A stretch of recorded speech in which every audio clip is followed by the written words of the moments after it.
Sebelum pembukaan market di sesi satu, proyeksi Anda terkait dengan IHSG hari ini seperti apa, Mbak Sabrina? Ya, untuk hari ini nampaknya IHSG lebih cenderung akan menguji level support ya di kisaran kita lihat untuk IHSG sendiri kemungkinan di 7150 dan untuk resistennya mungkin akan menguji di level 7280. 7.280. Sentimen utama yang akan menjadi perhatian apa? Kalau pekan lalu kan data tenaga kerja Amerika ini cukup solid nih, yang membuat peluang untuk The Fed, Bank Sentral Amerika, kembali menaikkan suku bunga tampaknya makin besar, dan ini dikhawatirkan oleh investor khususnya untuk pelaku pasar di saham gitu. Atau Anda punya sentimen lain yang bisa mendrive IHSG jangka pendek? Oke, untuk things to watch in market sebenarnya untuk minggu ini adalah salah satunya adalah US inflation ya yang akan rilis di Jumat pekan ini, dan tentunya ini akan menjadi arah market nih akan ke arah mana gitu. Dan kalau kita perhatikan dari bursa global sendiri dan juga regional, kita lihat Asia juga beberapa juga mengalami pelemahan karena posisinya saat ini nampaknya investor akan cenderung wait and see gitu dengan US inflation yang akan dirilis Jumat pekan ini. Dan di sisi lain juga tanggal 9 Juni untuk dari dalam negeri adanya data mengenai Consumer Confidence Index juga ini akan menjadi sentimen dari dalam negeri kita sendiri dari domestik, dan di 10 Jun itu ada data mengenai retail sales untuk domestik dan juga data mengenai US inflation yang akan dirilis, dan ya tentunya ini akan menjadi menjadi salah satu penentu untuk arah market. Tapi sepanjang pekan ini nampaknya untuk hari ini terutama dengan kondisi dari regional yang cenderung mengalami pelemahan, ada potensi juga bahwa Indonesia IHSG ini akan melemah terbatas ya untuk kondisi hari ini. Baik, Oke, kita oke. lihat ya rekomendasinya Wiki. Betul, untuk saham-saham yang Anda rekomendasikan hari ini ada Tebik, Harum, Adaro, dan juga MAPI. Kita ke Tebik terlebih dahulu. Tadi mungkin sempat di-mention di segmen-segmen awal begitu. Nah, apa analisa lain yang kemudian membuat Tebik ini cukup menarik dan secara jangka investasi sebaiknya dicermati untuk jangka investasi yang seperti apa, Mbak Sabrina, untuk Tebik?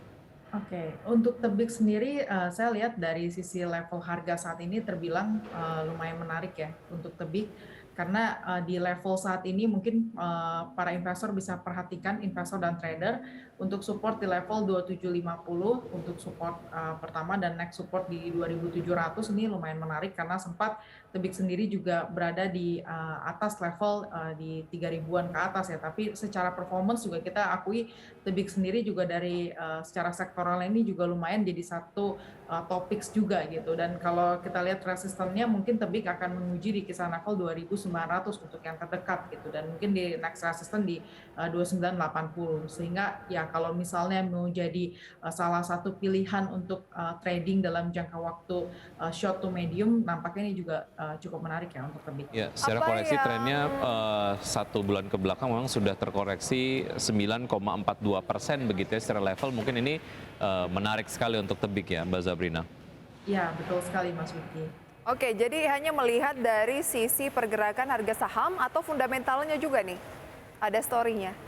Ya, kalau secara story fundamental juga tebik terbilang menarik ya, karena kembali lagi tebik ini juga menjadi salah satu topik juga dari pilihan untuk sepanjang tahun 2022 ya dari kita Ciptadana gitu. Khususnya analisa kita di first Q 2022, tebik ini sendiri juga inline dengan kondisi dari ekspektasi analis kita yang sudah memprediksi bahwa tebik dari sisi kinerja keuangannya ini juga terbilang menarik karena tumbuh sekitar 56,2% secara year on year gitu ya, dan inline dengan our forecast. Ya, dan juga membagikan dividen begitu ya, di mana kumnya sudah sudah berlangsung pada 2 Juni kemarin atau pekan yang lalu. Berarti hal yang tepat ketika nantinya terjadi koreksi dengan support yang Anda berikan tadi 2750 ya. Ya, betul Oke. sekali. Baik, kita beralih ke rekomendasi selanjutnya. Harum tadi sudah diulas, dan selanjutnya ini adalah saham Adaro. Kalau Adaro bagaimana nih? Ya, kalau Adaro saya melihat Adaro sendiri memang jadi salah satu pilihan investor ya. Sebenarnya ini bukan ke arah trading karena Adaro sendiri secara jangka panjang ini memang sangat menarik sekali ya. Kalau dari saham batubara ibaratnya jadi our topics kita juga gitu. Karena di sisi lain karena dari global commodity price yang juga mengalami kenaikan dan kinerjanya juga kembali lagi di first Q ini lumayan fantastis untuk Adaro, dan kemarin di penutupan Jumat kemarin juga untuk Adaro ini menarik ya karena harganya juga sudah mengalami kenaikan, dan kita lihat juga sebetulnya ada level-level tertentu yang mungkin akan diuji untuk next resistance dari Adaro seperti itu.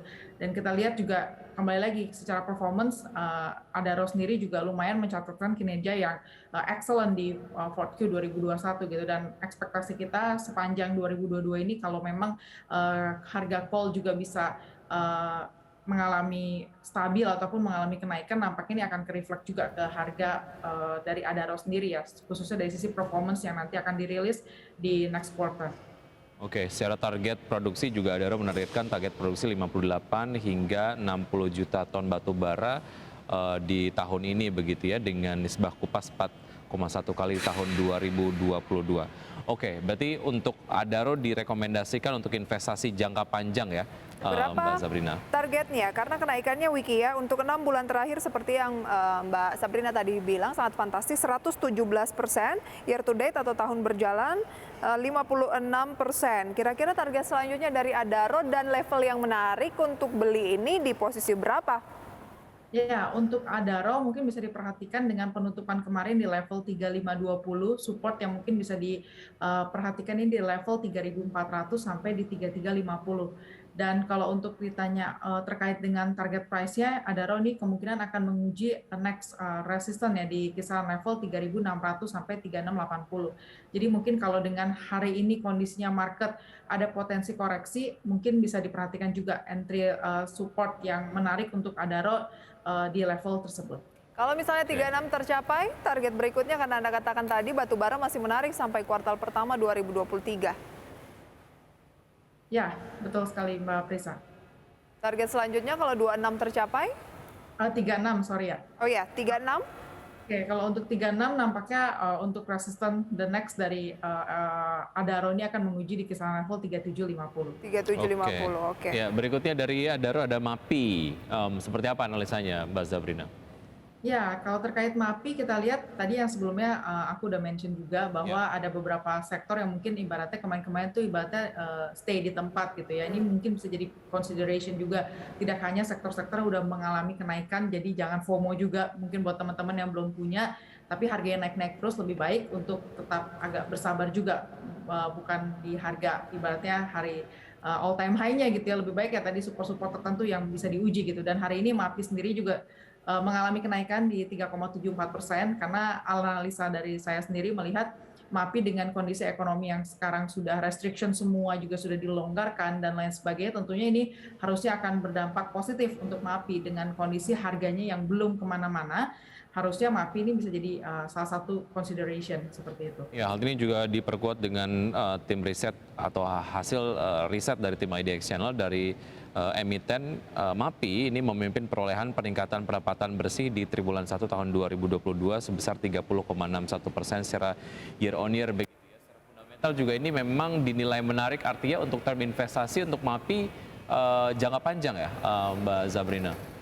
Ya, untuk MAPI nampaknya bisa dicermati sampai akhir tahun, karena kita lihat juga di tahun 2022 ini tadi dengan restriction yang sudah mulai dilonggarkan, harusnya ini akan ke-reflect ke kinerja mereka yang mungkin kemarin belum lumayan slow down, mungkin di second Q, third Q, harusnya nanti akan jauh lebih baik gitu.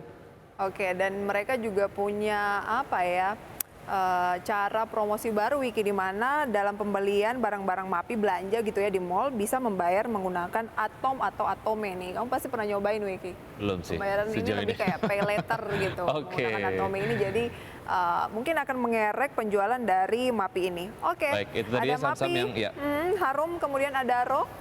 Dan juga tadi kita lihat ada saham satunya lagi Wiki, yaitu Tebik gitu ya. Ya, dan kita akan update terkait dengan pembukaan perdagangan pada pagi hari ini. Ya, IHSG melemah 0,19%, Jakarta Islamic Index melemah 0,23%, LQ45 melemah 0,35%.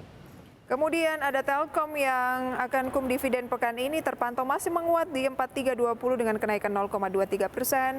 ASA juga naik 15,79%. Indofood naik 0,75%. ADMR naik 0,47%. Ya, berikutnya yang menjadi top losers diantaranya adalah BBCA, BBRI, Antam, Adaro dengan pelemahan masing-masing 0,33%, 0,66%. 1,6% dan 0,85%. Oke, bukan naik atau turunnya, tetapi supportnya ini masih terjaga atau enggak gitu ya. Dan update terus strategi investasi Anda mengikuti perkembangan dari saham tersebut. Oke, terima kasih banyak Mbak Sabrina Raisya sharing informasinya pada pagi hari ini. Semoga menjadi inspirasi untuk pemirsa di rumah. Sehat selalu. Sampai jumpa Mbak Sabrina. Prisa dan kasih. Mas Vicky. Baik.